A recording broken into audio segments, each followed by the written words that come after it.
I wanted to take this opportunity before we go through the question answers, just to introduce to you something which we have published very recently. It was launched in Toronto on just a week before Eid al-Adha, so just about a month ago. This is actually work that I started in 1983, and in mid-80s I finished half of the Quran, which was published in 3 volumes, 5 juz each. Unfortunately, after moving to Toronto, it became very difficult for me to continue the work with the larger community. But those who had read the 3 volumes were insisting to see the remaining. So alhamdulillah, slowly I continued the work, and it took me that long, but alhamdulillah now we have it prepared. This is with Arabic, and it actually came in 2 versions. One is, if you see, 1 volume, entire 1,400 pages in one hardcover, and the other is what I have here on the table. This is exactly the same thing, but it's published in 5 volumes separately, soft cover. It also comes with an app. You can actually download from the site that we have.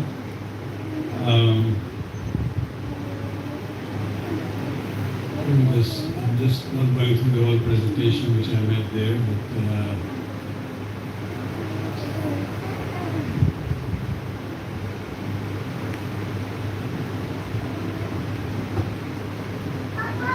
these are the initial works in 83, 84.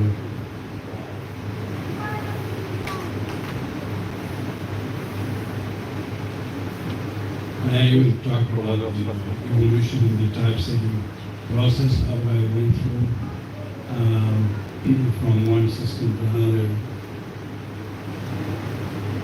These are the 3 volumes, which covers half of the Quran.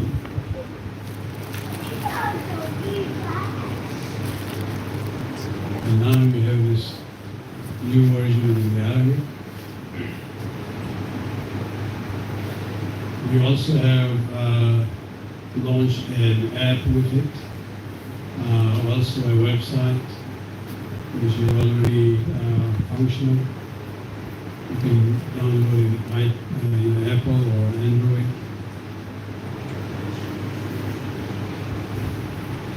This is to give an idea of the work done by the team, putting it on the app.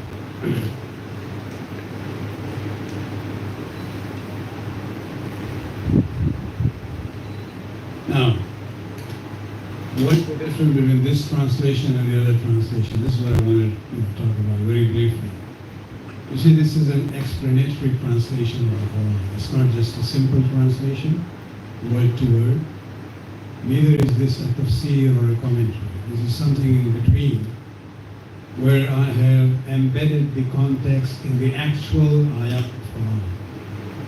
The differentiation that I make is the actual wordings of Quran are in regular font. Whatever I add a word or a sentence or a paragraph, that is in italics. And if I didn't put the italics, you would just have gone reading through it without realizing that, this is not only the Quran, it comes with notes.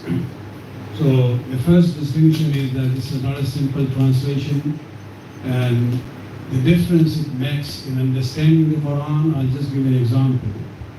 If you go to ayat number 6 and 7 of Surah Baqarah, the ayat إِنَّ الَّذِينَ كَفَرُوا سَوَاءٌ عَلَيْهِمْ أَنذَرْتَهُمْ أَمْ لَمْ تُنذِرْهُمْ لَا يُؤْمِنُونَ. If you see Ahmed Shakir's translation, it says, surely those who disbelieve, it being alike to them whether you warn them or do not warn them, will not believe. Ali Khali, which is the latest translation among Shias, he translated it this way: as for the faithless, it is saying to them whether you warn them or do not warn them, they will not have faith. Abdullah Yusuf Ali, who was a Shia, but not a Sunni Shia, he was a Bahri Shia. He's translated as for those who reject faith, it is said to them whether the Dawah warn them or do not warn them, they will not believe. And then we have Mir Ahmad Ali's translation with the footnotes of Puya Marhum.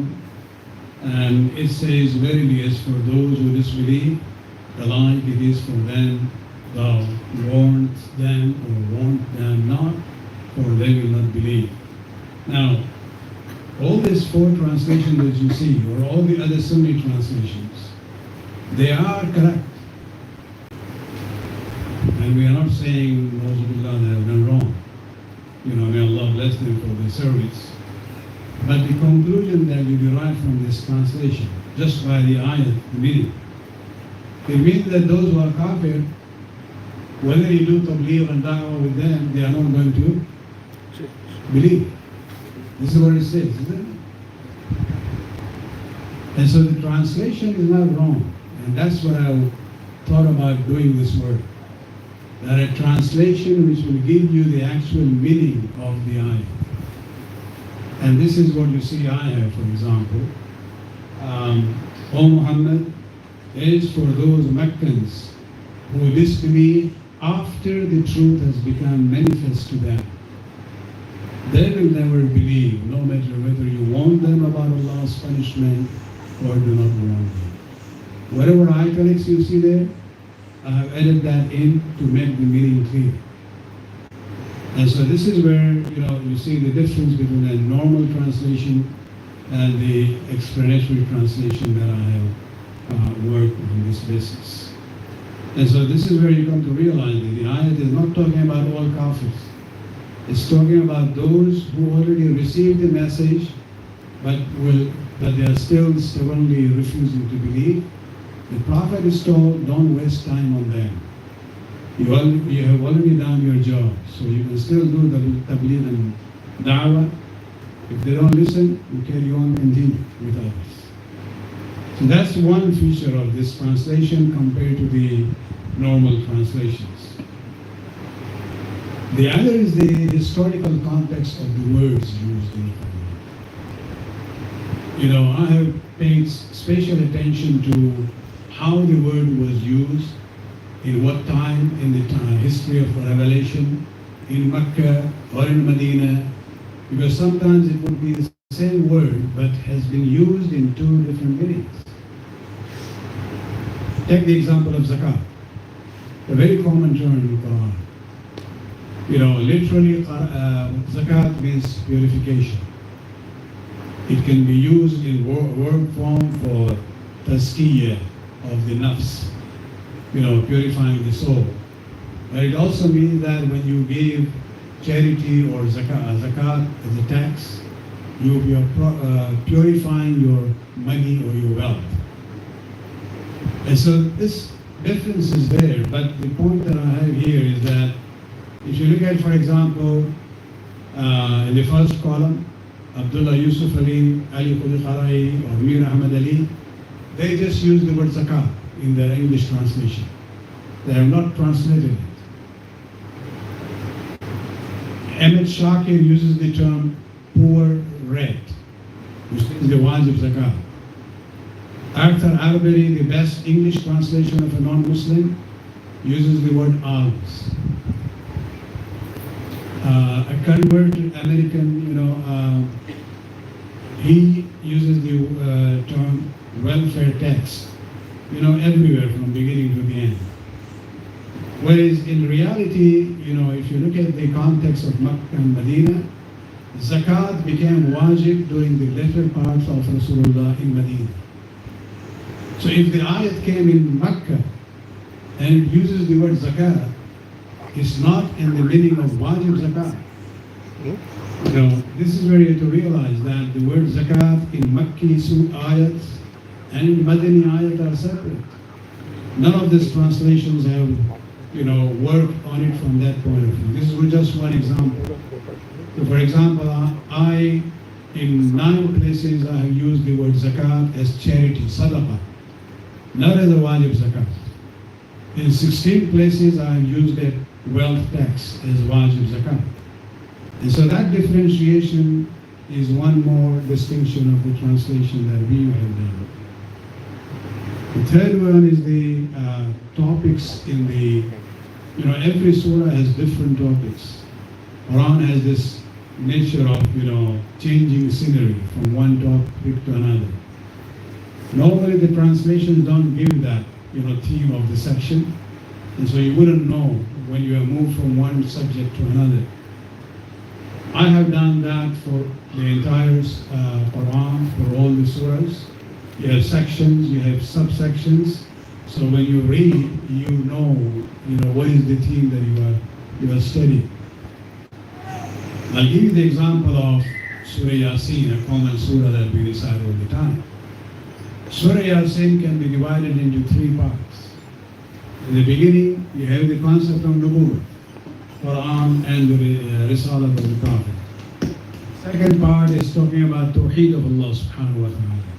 The third section is talking about Qiyam.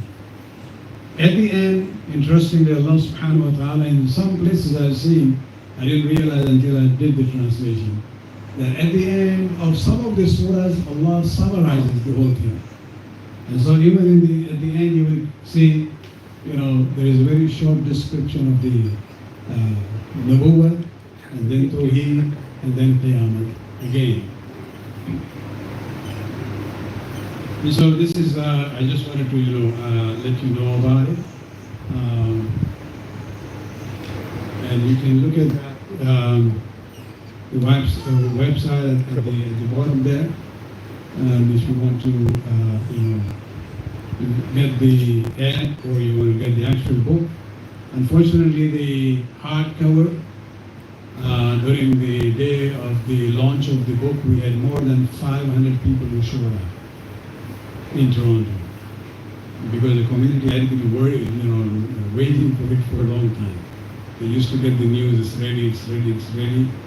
So alhamdulillah, they came in good numbers, and we actually ran out of the hardcover. We published that fewer copies. We thought people would not go for it because it is heavy. But we still have the 5-volume ones. 1 volume, inshallah, we're going to go for the reprint during the end of Muharram, inshallah. So I'll just conclude this and go to the question answer. Salawat. اللهم صل على محمد وعجل فرجهم.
Let me pick one question from the family category.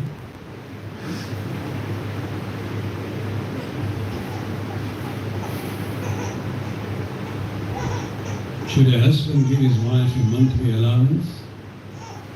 Or is it acceptable for him to only cover groceries and family expenses by keeping all finances in his hand? Technically, the duty of the husband and the right of the wife in this case is what we call non-nafaqah, which means basic needs of life, from shelter to clothing to food and many other things that the wife would need. And so the husband has to provide, either by providing it or by giving the money for her to, get things that she needs.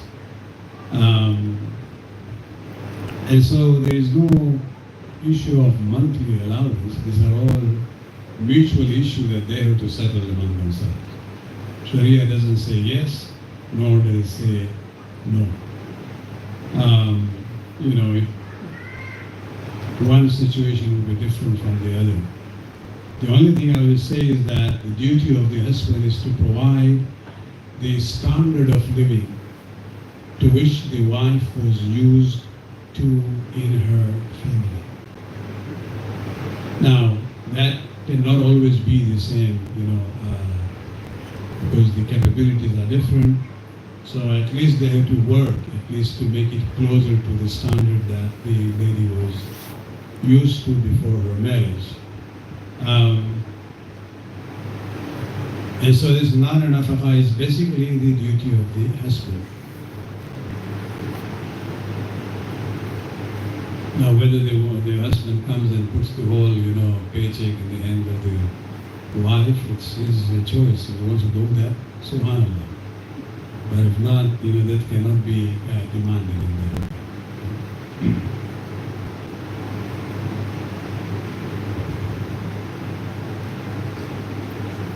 I'll take one from parents category. This must be my young, boy or a girl. How to make parents stop putting pressure on kids to get married.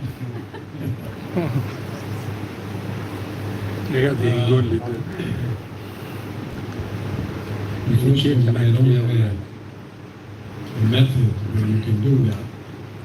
I will actually raise the question, why not? What is the right age for marriage? Parents have a duty to get their children married. According to ayat of Quran, وَأَنْكِحُوا. The command is to the parents or the elders to get the single ones married. It doesn't say they get married themselves. They can do that, but that command shows that the parents have a duty. And so when they are talking about it, basically the issue is that they would like to see, out of love of their children, they would like to see them settle down. Now, at what age? There is no fixed age. It's not that as soon as you become baligh you get married. There's nothing like that. Rasulullah got married when he was 25. Ali got married when he was 25. And so there is flexibility. It depends on the situation and the environment. What I would suggest as an advice to the parents is to at least get their children engaged when they go to university. Maybe married after that, but get them at least married. Don't go bond them. So they are not, free in that way.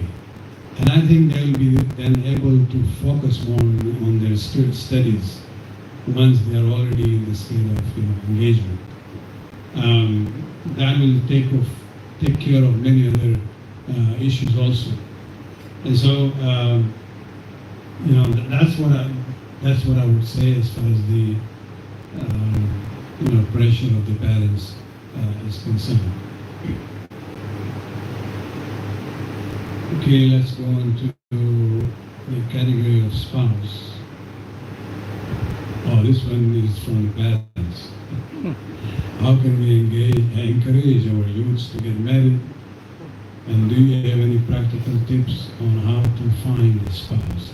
So the first part of the question I already answered. As far as the tips are concerned, here it's a challenge. We don't have the traditional network that we had in our own, countries, where the relatives, the extended family, the friends, the circles and others would be actually actively helping one another in that. But here I think the most important issue is that Some of the communities, at least I know in England and North America, have gone in a wrong way in doing this. They try to organize mixed gatherings without any issue of hijab, and that is not the right way of doing it. There are processes by which you can have matchmaking meetings, but you have to do the homework, plan it in the right way, so you are doing in the right way within the bounds of the Sharia. The best example that I have come to know is from the Jamaat in Birmingham, where in UK, where Sheikh Nuru, under his supervision, has guided them. And we actually have adapted their method in Toronto. So we do it 2 or 3 times in a year. And so this is something you can always get, if you want to get more details, you can approach the Birmingham Jamaat or approach me. I'll get you into touch with them, and you can then use that in your own, smaller scale in your own community. Maybe now go on to the question on the category of husband. Oh, this is already the first one answer. Monthly allowance. So let's go to the category of wife. It's again the same question. Okay, let me go into the other question under it.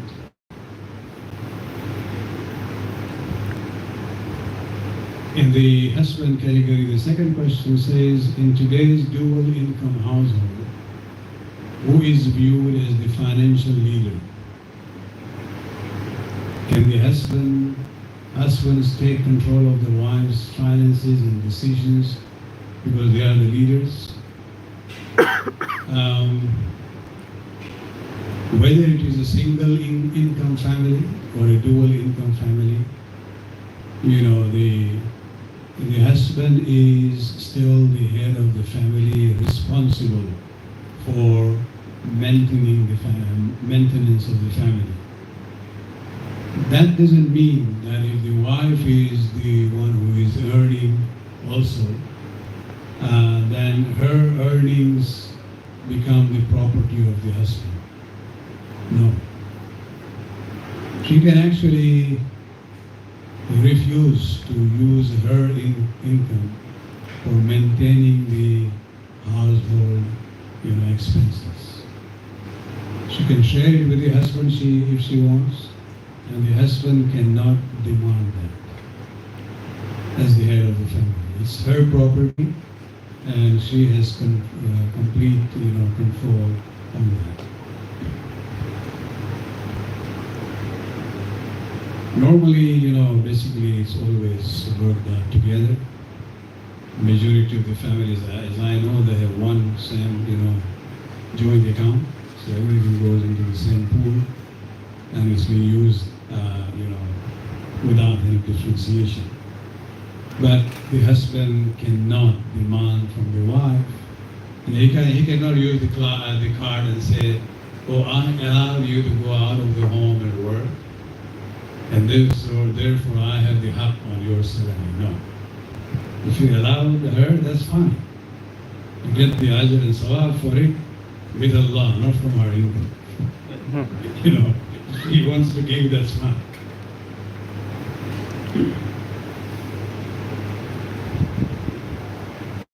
One more question in that line is this: is obedience to your husband wajib? Can husbands' request for house or outside work be used to force women to comply? Obedience of the husband is only wajib in 2 cases. If you're looking at only Shari'i perspective, not the akhlaqi, mawaddat, rahmat dimension of it. Number 1, a wife cannot leave the house without the consent of the husband. Number 2, she cannot refuse the conjugal rights without a valid excuse for that. Other than that, there is no third wajib itaat.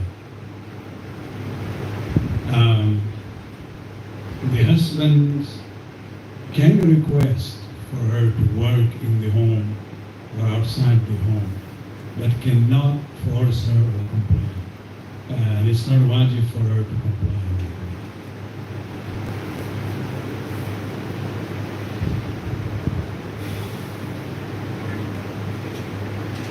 Okay, let me go to the category of wife. You are monitoring the question? Yes.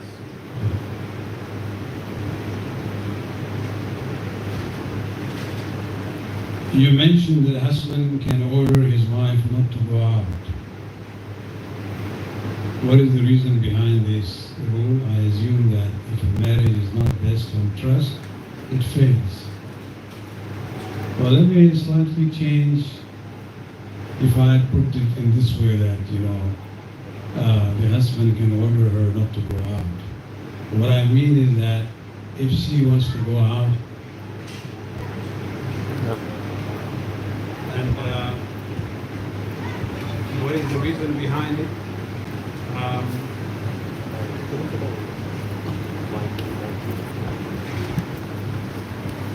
صلوات اللهم صل على محمد وآل محمد.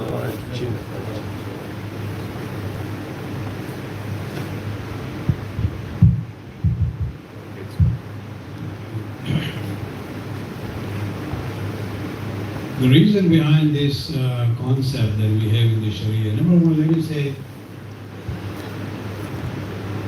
it is very rare that a husband will not give the consent to the wife to go and work or visit their relatives, unless there are problems. Normally that doesn't happen. In the majority of cases, that Sharia perspective is not exercised. And there's normal. Why is it there? It is there because the husband is the ultimate, protector of the family. And he has to have kind of the way in case of children, he should know what they are, where they are going, what's happening. Even in the case of wife, that would be the same situation. And so it's not that, the law is there because the husbands do not trust. No, the law is there. I will flip it around and I use the answer which I seen from a convert lady, where she says, when I look at this law, I feel good. This shows that my husband is concerned about me. If he was not concerned, he wouldn't care whether I'm home or going out or whatever. So it's basically a matter of, that concern which the head of the family should have about his wife and children. Another question in that category was, if wife wishes to spend all of her wealth on charity or to help friends and family, should she seek husband's approval? I think I already answered. Whatever she earns, it is her property. She doesn't need the consent of the husband on this issue, but for the sake of harmony, this should be an open book for both. What they are doing about with their income. But sometimes it leads to the issues where the situations are different. Maybe the wife feels that her parents or brother or relative, they need some help. Husband doesn't think that way, but if the money is hers, then she has a right to go and send it to him. Or even give it in charity. It's the same issue. She doesn't need the consent of the husband to use her own money for charity.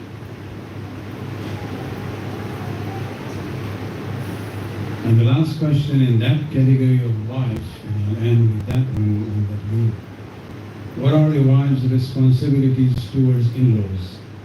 And tips on how can husbands be less critical and demanding regarding their wives' role with her in-laws? Well, when it comes to the in-laws, Silatul Rahmi is there, whether their own parents or the parents of the husband, but not to a level where, the husband can demand, same treatment that the husband would have with their own parents. Primarily, it is the duty of the husband to take care of his parents, and in a amicable, loving environment, the wife will help the husband in taking care of the parents. But this responsibility totally lies on the husband's shoulder. So if situation happens, things happen that they are not on the same page, then he cannot force his wife to, serve the in-laws. He will have to then manage it himself.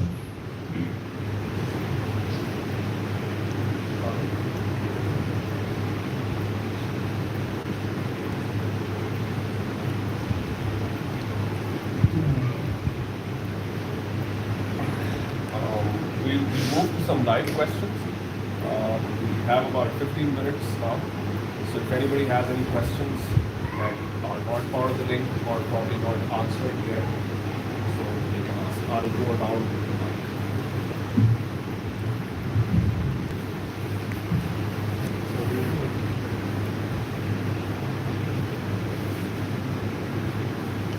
Anybody has a you want to have a question? Assalamualaikum. I have two questions actually. The first one is when we talk about marriage of our youth, one of the arguments that's often put forward, not just by the youth, but sometimes even by the adults, is when you get a job first, why we settle down.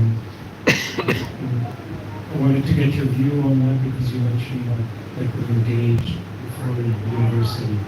So should we wait until, for example, the boy is settled down, has a good job, has his own private place before moving on to the nikah, to the marriage? That's the first question. The second question is, if we find like a potential suitable spouse for our children, we also know that there's already some, for example, some discussions going on with that person and another person about marriage. Is it appropriate in that situation to put ourselves forward as well as an option?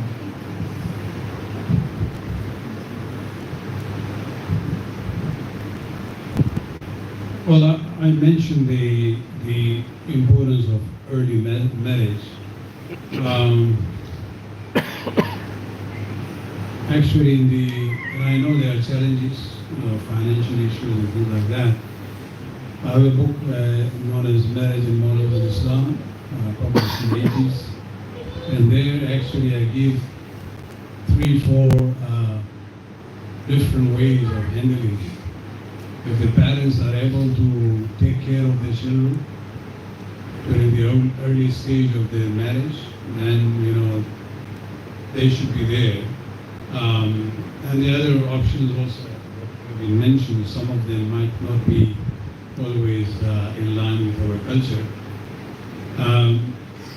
What I would say is that this whole concept of the children should get settled first.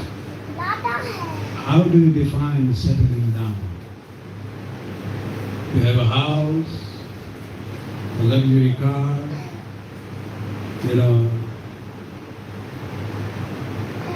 Actually, the beauty of life is when the new couple start a simple life. This is where we get instilled in the minds of our children, that there is no problem in starting your life in a very simple way, where both of you actually help one another initially to build up your standard financially, economically. And when you do that, you will be able to progress further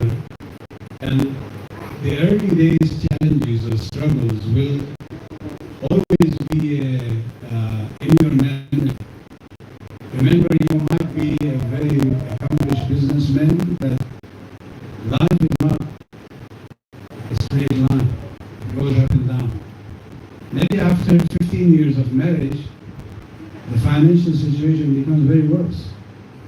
Then the couple can always remember the first days. That if we were able to survive in a simple, basic lifestyle, we can do that again and build up. And so, that is as far as settlement is concerned. Sometimes I hear this very philosophical way of delaying marriage. They say, oh, Maulana, I want to find myself first. Boy, you need a lifetime to find yourself. You might be 70 years old and you don't know yourself. And when it comes to the issue of finding yourself, you're talking about your deen and madhab and Allah and this and that, the journey would be more pleasant and easier if you have a partner in that. Get somebody who has the same mentality, same, beliefs, and you can both find one another. So these are all excuses. Maybe. The second one about if a discussion is going on about one potential, proposal, should you look and discuss other? There is no prohibition in that. You can always look at other options which are coming along the way. But then, so I don't think there is a religious issue.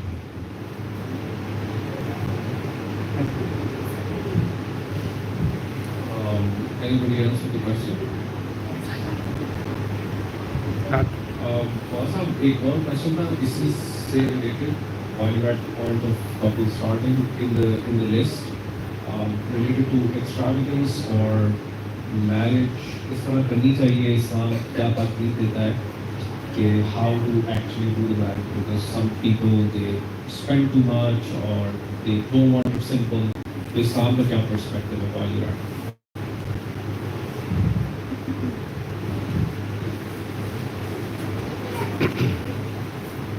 I think we are suffering from this, the mentality and the impact of movie industry. This is how people look at, what they want to be, how they want to live, and that is absolutely the wrong footing for it. Islam talks about, as I said, you want to start your life, you might not be financially that strong. You want to start with a simple life. And so even the marriage has to be simple. Now, simple doesn't mean that, chai and biscuits. You finish that up. No. Marriage is an important part of life. You want to do something. Islam also says that don't do it. Shar'an, the nikah can be done simply by the bride and the groom alone. But Islam doesn't promote that legal perspective. They say, walima, what is walima? Islam wants us to share our happiness with our relatives and friends or the community. And so, yes, you have to do something to make it kind of meaningful and special. But extravagance is the problem, yes. Do not go beyond your means. That is the main thing. Don't put yourself or your parents into debt because of the marriage. And so, this is what I would say that, do it, you can even have a simple, beautiful marriage. It doesn't have to be with all these, Bollywood and Hollywood, whatever, things that people see and then start following, which is against the Sharia anyway, most of the things. And especially in the community that they look at one another. And then they feel, okay, if I don't do it that way, people will say, are not maintaining the standard. You don't look at the people. Look at your own situation, your own family. You know, they will come and say, "Oh, Mubarak to you, very good function." Nobody is going to come to you and say, "Okay, how many thousands of dollars you have in debt for this?" You know, so you don't care about the people in this. Look at your own situation and you know, do a happy, good marriage within your means. That's the main thing. Mixed gatherings, that's another big problem. You can have a good and happy marriage ceremony with separation, you know, of men and women, especially in marriage. It's not only the bride and the groom, but even the people who are attending would like to come in their best, you know, presentable, you know, dress, and I would say let the ladies be comfortable and happy in that. When you have the hijab in between or the partition in the ceremony, because if you remove that, it becomes a mixed gathering, and there are Shari'i problems, you know, whether you can attend it or not. And so, you know, it's amazing. We sit down and start with what? With Hadith Qissa. And then immediately after that, you know, who are we? Is Hadith Qissa just for tradition? You know, think about it. And that's where I would say, you know, I know it's a challenge. I myself, you know, face in the community. But we have to stand on our ground and, you know, try to encourage people to organize it in the best way.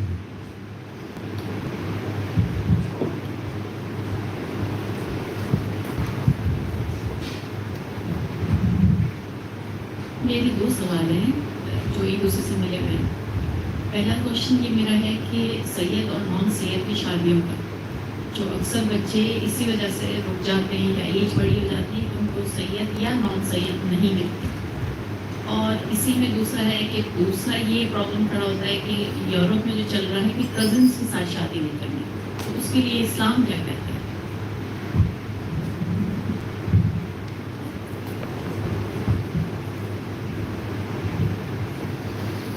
I think well,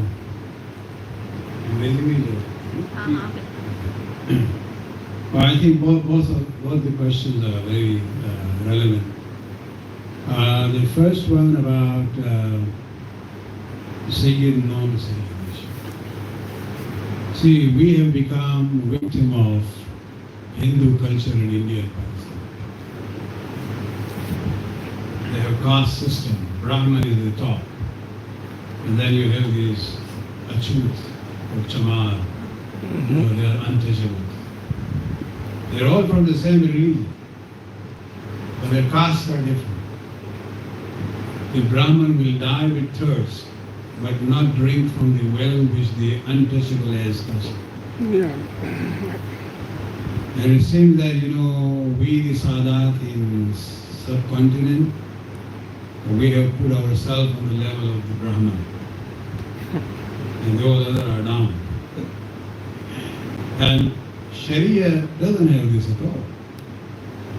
You know, we look at the marriage of Zayd bin Harisa with Zainab bin Jahsh. She is from Qurayshi, Hashimi, and Zayd is not.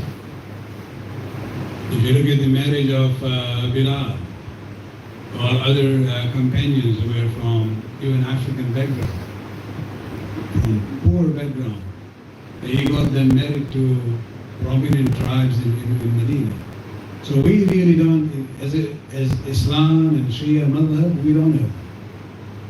There is more a cultural impact in India and Pakistan. You know, even if you look at our Marathi, Imam Khomeini's son-in-law was a sheikh, non-Sunni. He was Sunni, like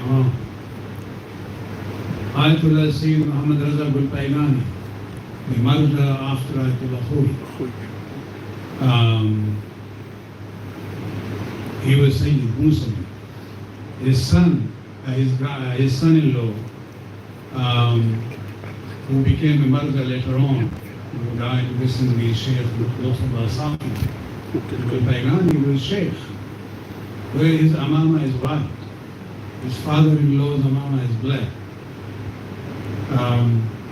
Similarly, there are other marajas. So it's more a South Asian problem that we have this Sayyid non-Sayyid issue. My own example, Allah has given me 3 son-in-laws. The last one is the first wife Sayyid, the last one is non-Sayyid. And so, these are not the issues we just have made it up, especially in this part of the world. These things have to be discussed. The issue of cousin marriage, this is more a Western problem.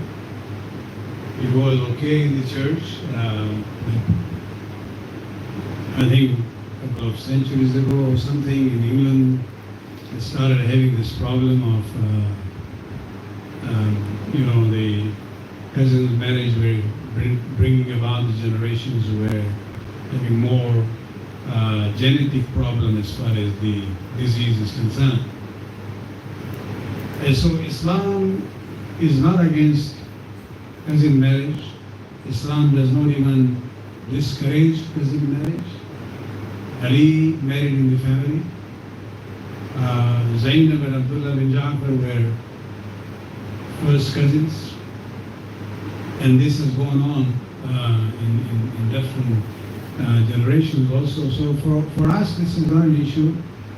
However, what I would say is that from a medical point of view, there is a chance if the marriage happens in successive generations among cousins.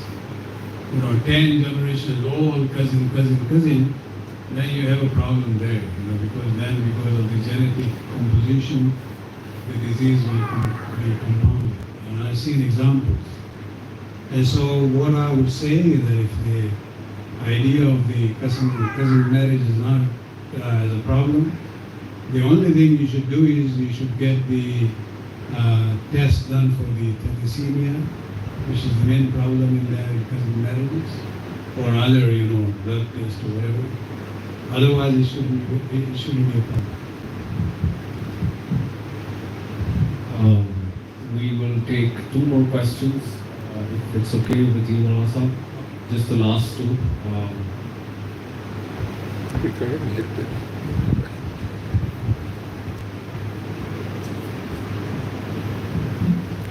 Assalamu alaikum. Coming back to the question about the families and more especially, I have 2 daughters, so I am sometimes wondering about their future life. And one of them, we are pushing them for study because for us it's very important. And sometimes we have some issue because we need to follow Islam, we want to follow, and Alhamdulillah they are also very much attached to it. And sometimes we are facing some issue like hijab. My oldest one is using hijab at school and whenever she's going out. But sometimes we are worried about what other people will say. So there is sometimes we are a little scared to let her go this way because of the Western people that we see now. The hatred coming more and more toward Islam and women when they put hijab, even in Switzerland. And it's not that we want to stop her to put it, but we are worried for her. And she is almost fighting with us to put it. So first day when she wants to put it, to say the truth, we fight with her. We say, please don't do it, you will have problem in school, maybe teacher will give you bad grade or something. Thankfully it's not the case, but it was a question we had.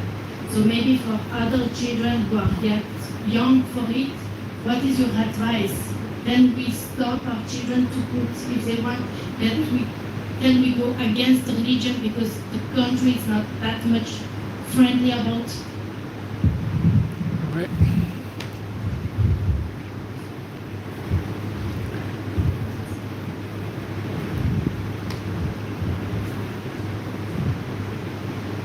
I agree that this is a challenge, especially in the western part of the world for Muslim girls and women, especially in an environment like France, where it is legally an issue, or the impact of that we see in Canada, in the province of Quebec. Whatever happens in France also happens in not entire Canada, but at least in the Quebec province. It is a challenge. I cannot minimize it. I cannot say there is an easy solution to that. What I would say is that, still encourage them to keep the hijab, and wherever they feel they face challenges, try to deal with it, whether it's the school or other places. In France, I don't know you can do much, because if it's a legal issue, then it's a legal issue. You can't do much. Then the principle of istirar, you are forced to do something which is not permissible. But then that permission only would be there in a very limited form. So, for example, if they are going to the school and they can't put on the hijab, they will take it off. But once they are outside the school, then they will have to put it on. And that is becoming, that will become more challenging, but, it is a different situation where they have to deal with it differently. It shouldn't be that, if it reaches to a point where even your life would be threatened, then probably it's a time to migrate further.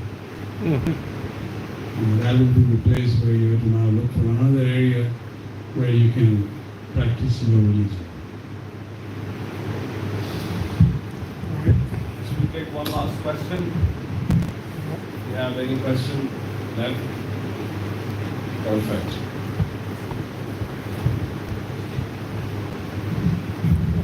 For ladies, is it permissible to attend the school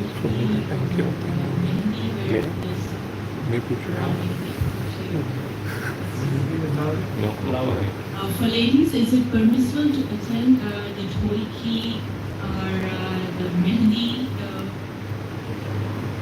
pre-marriage events which will help, and where we have like music sometimes? So it's women only.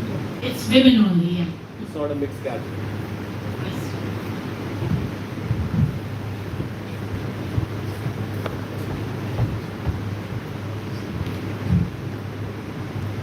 There is a difference of opinion among the Mujtahideen on this issue. And so, it's difficult for me to say yes or no. Personally, I'm not inclined towards it.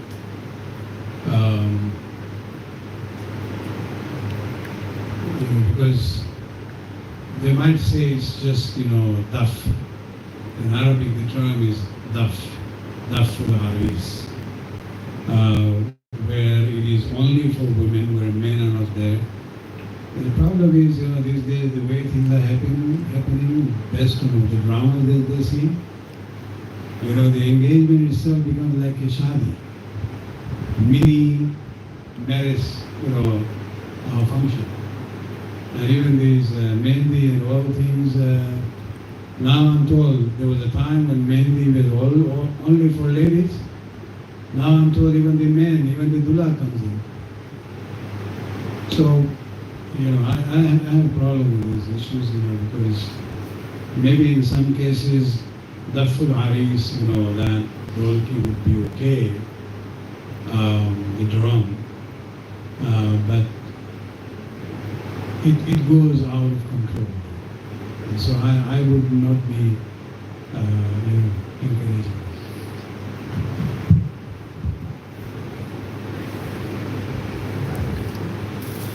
Thank you so much, Maulana Sahab. Thank you everyone for staying back. बहुत बहुत शुक्रिया आपके सवाल का, interest का. और बहुत बहुत शुक्रिया मौलाना साहब, आपने हम सबको ये मौका दिया और हमारे सवालों के जवाब दिए। अभी भी अगर किसी को कोई सवाल है मौलाना साहब से तो वो उनको समिया बाजी को कॉन्टैक्ट कर सकता है, सो दैट समिया बाजी can help you get connected with the maulana. Thank you very much and thank you very much. अस्सलाम वालेकुम, सल्लल्लाहु अलैहि वसल्लम। اللهم صل على